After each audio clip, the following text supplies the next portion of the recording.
dit, c'est l'occupation. Ici, ce sont beaucoup les Prussiens.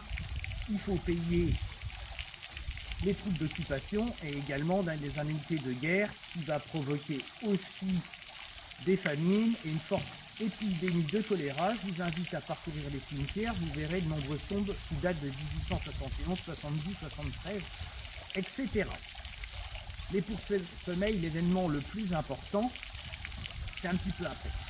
Déjà, première révolution industrielle. Donc ça va amener tout un artisanat, tout autour il y a les tuileries.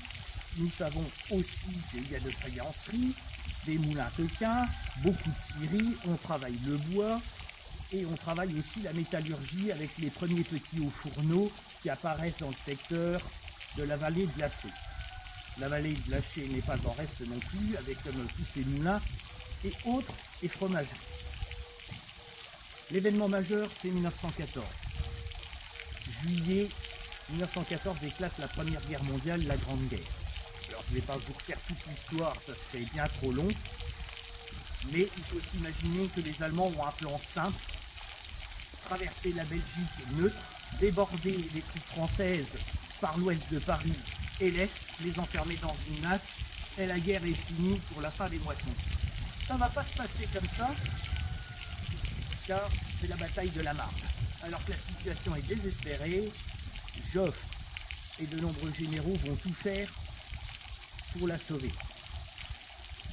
Et bien connu les épisodes des taxis de la Marne, nous allons pouvoir tout d'abord, après une bonne retraite stratégique, nous plier en bon ordre et réorganiser nos armées et reprendre l'offensive et faire reculer les Allemands qui comprendront que c'est déjà perdu pour cette première offensive.